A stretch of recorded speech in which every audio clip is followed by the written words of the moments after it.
Bij de AC Cultuurfabriek in Roermond werd maandagmiddag de nieuwe gezamenlijke theaterbrochure voor het seizoen 2026-2027 gepresenteerd. AC Cultuurfabriek en Theater de Oranjerie bundelen daarin hun programma voor het komende theaterseizoen. De eerste brochure werd officieel overhandigd aan wethouder Vincent Zwijnenberg. Hij nam het eerste exemplaar in ontvangst uit handen van Gert-Jan Hoks, directeur van AC Cultuurfabriek, en Matthijs Leenders, directeur van Theater de Oranjerie. Met de gezamenlijke brochure willen beide cultuurhuizen het publiek een duidelijk overzicht bieden van wat Roermond komend seizoen op cultureel gebied te bieden heeft. Het programma loopt uiteen van theater, muziek en comedy tot dans, film en bijzondere avonden.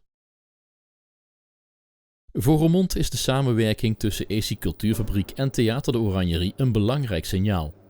Beide locaties spelen een grote rol in het culturele aanbod van de stad en bereiken ieder op hun eigen manier een breed publiek. Met de presentatie van de brochure wordt vooruitgekeken naar een nieuw seizoen vol voorstellingen, concerten en culturele ontmoetingen. Voor bezoekers wordt het eenvoudiger om het aanbod van beide huizen te ontdekken en een keuze te maken uit het programma voor 2026-2027.